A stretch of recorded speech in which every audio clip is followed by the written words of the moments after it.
ден и од мене ова е почетокот на најновото издание на емисијата за практично родителство 0+ месеци на телевизија Телма.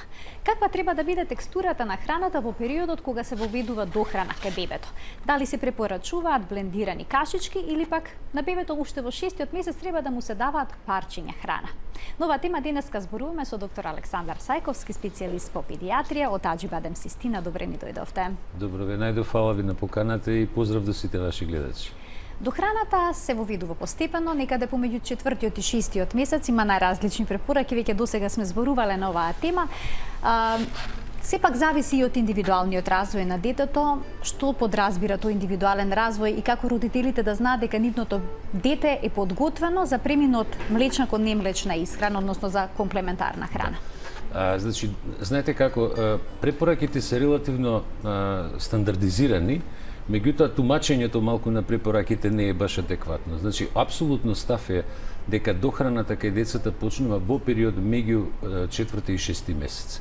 Тоа зависи напредувањето во тежина, висина, или генерално општиот развој на бебето во првите 4, односно 6 месеци, каде што во првите 4 до 6 месеци апсолутно доминира природниот начин на исхрана, односно доењето.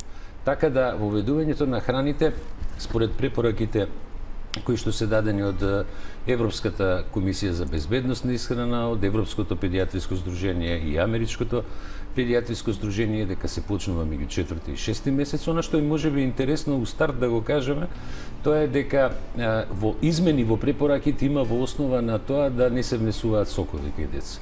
Значи, во првата година да не се даваат сокови на децата. Значи, тоа е една од големите измени последниве години што е настаната, во смисол дека кога вие правите сок, односно кога зимате сок, не се внесува доволна количина на оние растителни влакна, па да речеме од самата пулпа, например, таму се големите концентрации на биофлавоноиди и на други значајни хранливи компоненти, многу дел од витамините. Така да денеска веќе не се препорачува онака рутинско давање на сок кај децата. Така, а како родителите да знаат дека детето е подготвено за дохрана? Има ли некои знаци? Дали треба да седи или нешто слично? Да, апсолутно. Значи, во тој интервал 4-6 месец веќе доаѓа моментот кога бебето седнува. Меѓутоа, морам да им напоменам на сите родители, добро е да знаат сите, дека златното правило во педиатријата е дека од моментот на раѓање до крајот на првата година бебето мора, здраво бебе зборам, нели, да се прати растот и развојот, мора да биде прегледано од својот педијатар 12 пати во годината. Значи, од крајот на првиот месец до крајот на првата година, еднаш месечно треба да биде прегледано од педијатарот. При тоа да се мерат и пратат 3 клучни параметри за растот и развојот, а тоа се обемот на главата, тежината и висината, и према таа комуникација со својот матичен педијатар, тогаш може да добијат комплетен увид и информација за растот на бебето и моментот кога треба да се почне со дохрана и евентуално со овие нови техники на хранење што сега се прокламираат во западниот свет. Што доколку се почне прерано со дохрана, конкретно нашите мајки почнувале со дохрана некаде кај 3-тиот месец. Постојат ли некакви ризици, бидејќи се уште нема доволно плунка бебето за да ја свари храната, недостасуваат и одредени дигестивни ензими?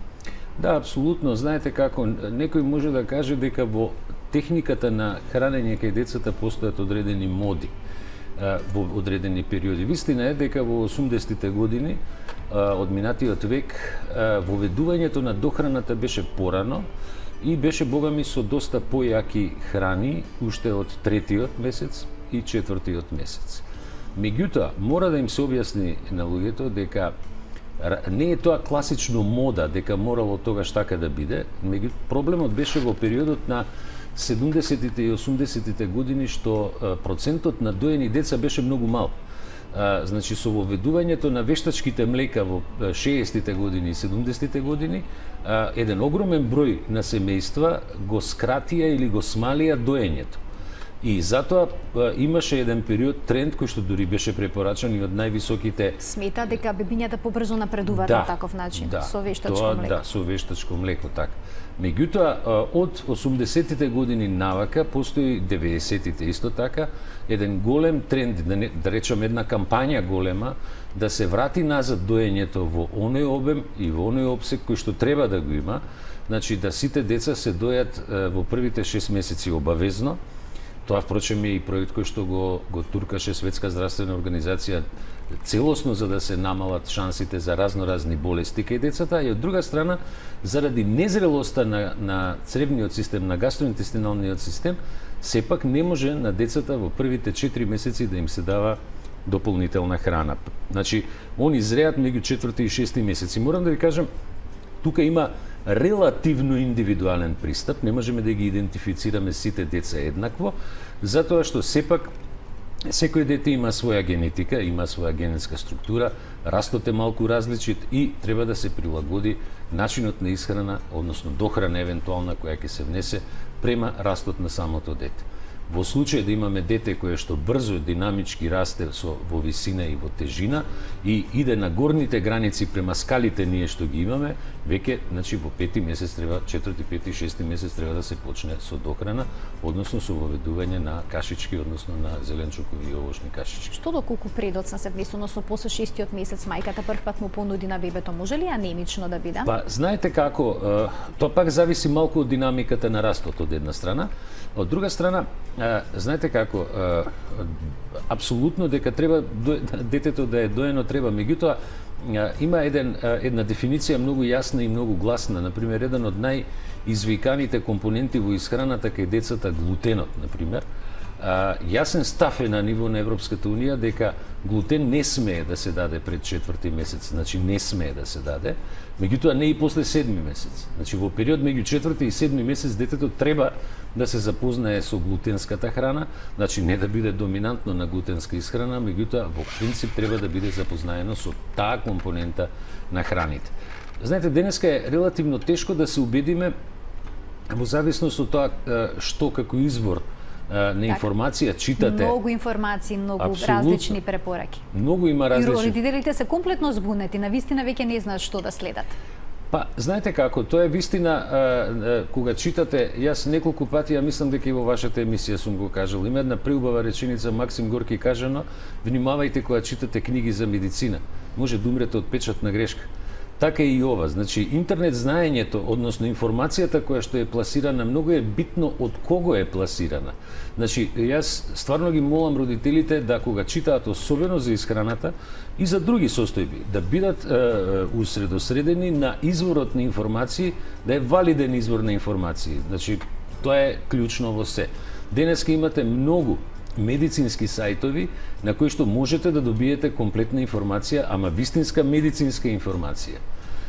Ова, например, чисто сега мала дигресија во однос на исхраната, само како информација да ви кажам дека, например, во 2015 година 163.000 деца имаат умрено од морбили во светот, а тоа е огромна бројка, а од друга, тоа е информација која е официјална медицинска информација и официјалните медицински сајтови, се ова е мала дигресија во однос на исхраната, ама е многу битно заради изворот, а изворите официјални, медицински официјални извори кажуваат дека самата вакцина не прави никакви штетни ефекти. Сега, а од друга страна добивате информации за многу други работи. Така и со исхраната.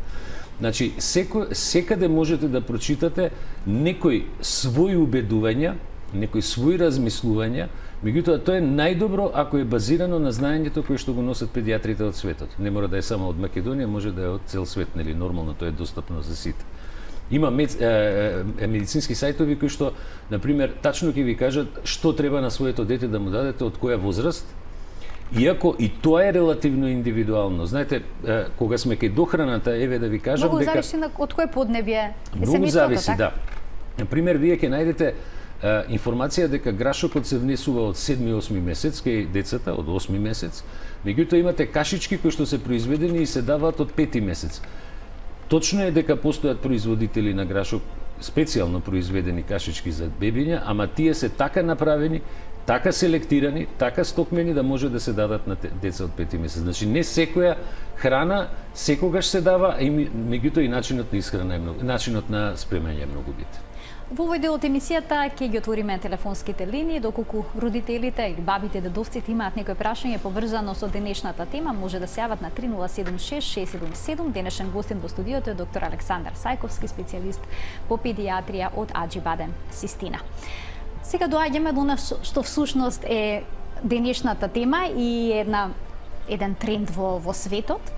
Дали да се дава на бебето блендирана храна или пак парченца храна уште од 6-тиот месец. Baby led weaning е еден тренд кој што во западните земји е многу препорачан пред се од педијатрите, но кај нас некако родителите го примаат со резерва. Каков е педијатрискиот став кај нас? Да, значи, ова е тема која, морам да се насмеам за тоа што ова е тема која што прави револуција кај нас. Значи, објективно, многу е тешко да се прифати како систем на исхрана. Во моментов имаме снимка од дете на 6 месеци кое што прв пат пробува авокадо и тоа цело парче авокадо му се дава во раце. Знаете, како овој тренд на исхрана во форма на парчиња не е тренд нов, е некако нов сега, се пробива на некој начин во светот. Во Соединетите американски држави е доста тоа распространето. Меѓутоа, тоа генерално земено не е толку нов. Значи, земите во предвид дека пред 100-200 години човечанството немало блендери. Значи, советите на нашите баби се всушност дај му корка леп на бебето.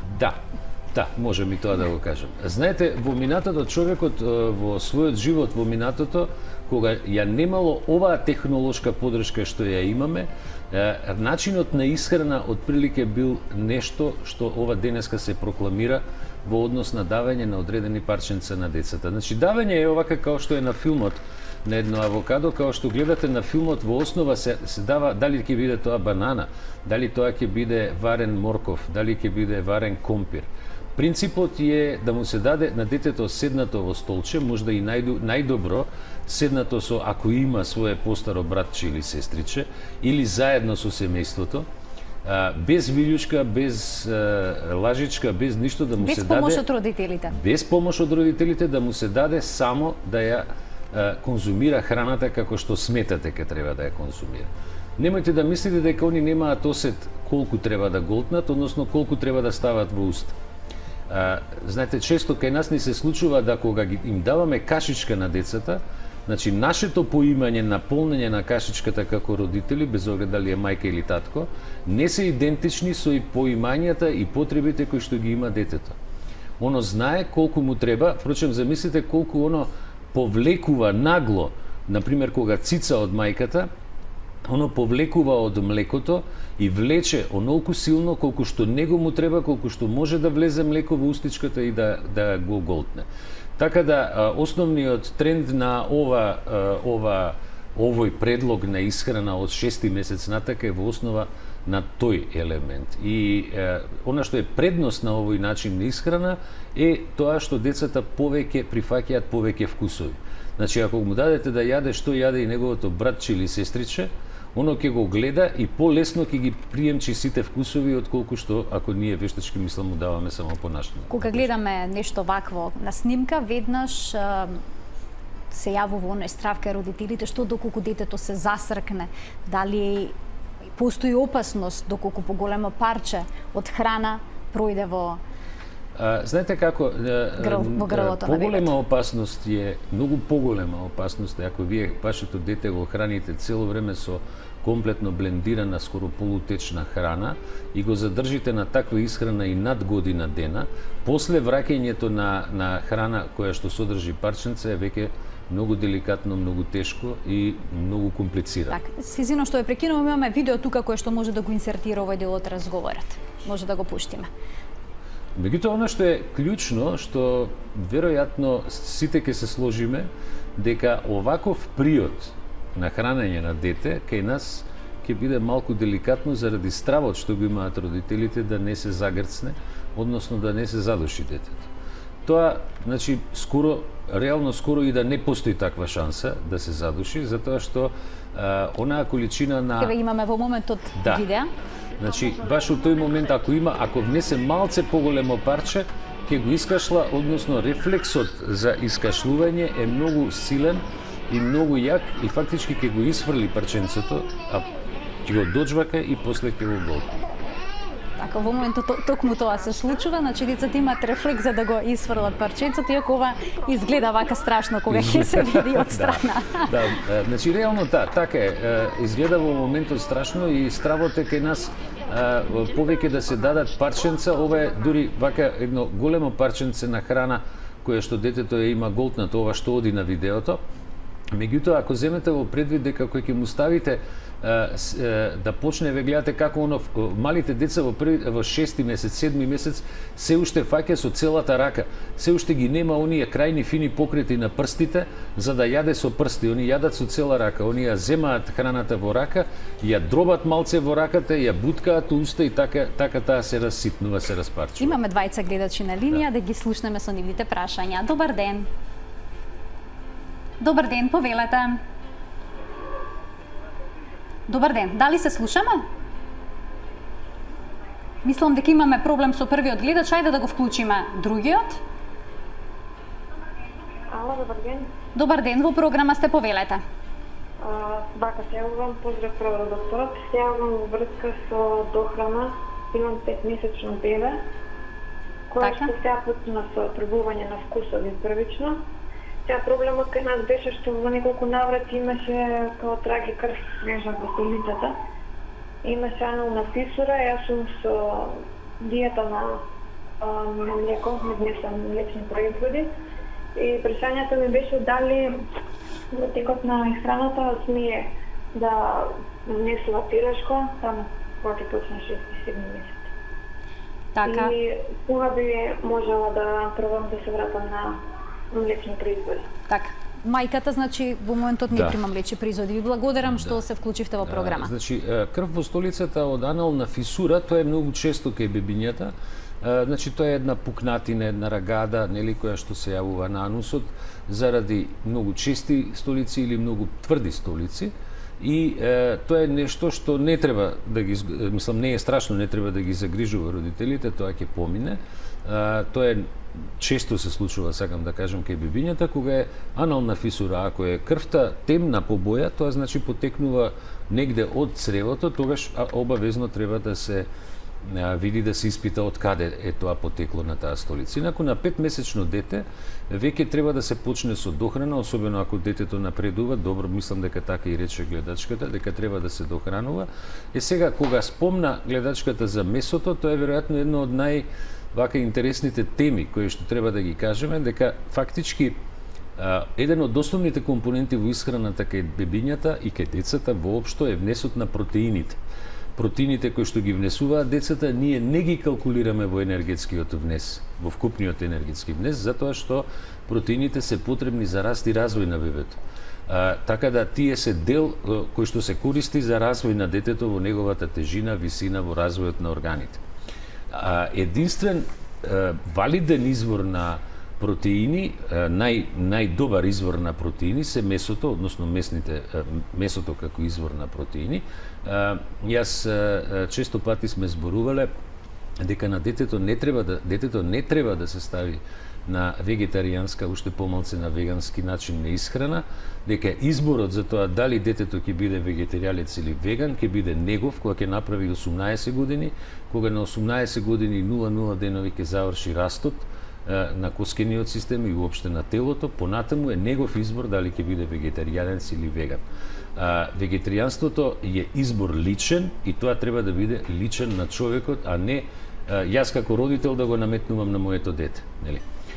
Бидејќи целата медицина кажува дека месото е еден од клучните фактори во исхраната кај децата за протеините. Но она што е исто друго многу важно, што морам да ви кажам, дека вкупниот внес на масти е битно зголемен во однос на претходните наши сознанија, не заради тоа дека се нешто драматично сменети сознанијата, него дека се сменети сознанијата во однос на тоа кои масти треба да се внесуваат кај децата, Значи и до 40% од вкупниот енергетски внес во еден ден треба да се по потекло од масти, и тоа особено е битно да се од така наречените добри масти како што се омега-3 маслини. Така, имаме уште многу прашања, на вистина прекратко време. Сосема на крај, која е вашата препорака, дали родителите да почнат со блендирана храна или пак со парченца храна? Во случај да детето е, значи веќе 6-7 месец добро развиено, да има добра тежина, да е добар растот, можат слободно да пробаат да почнат со парченца храна. Сигурно е дека тоа детенце ќе биде под контрола, нема родителите сами да го остават, нели, заради стравот да не се загрцне. Меѓутоа, треба да му дадат доволно избор на детето само да избере вкусови, а поголемиот избор на вкусови ќе му биде ако јаде заедно со родителите и со братче или сестриче. А доколку се одлучат за блендирана храна, до кога да ја дават, бидејќи потоа се случува децата да не сакат или да не знаат да џвакаат? Значи 8 месец најкасно треба да се почне со парченца, ситни парченца. 8 месец. Значи прашањето меѓу 6 и 8 месец е само ако е блендирана. Значи ако почнеме со блендирана, веќе 8 месец треба да се почне со ситни парченца. Доктор Сајковски, ви благодарам што бевте дел од 0N+, на вистина интересна тема и многу корисни совети кога станува збор за дохраната на децата. Тука го заокружуваме денешното издание. Ви благодарам што не следевте со внимание. Се гледаме секој работен ден во рамки на утринската на Телма. Пријатно.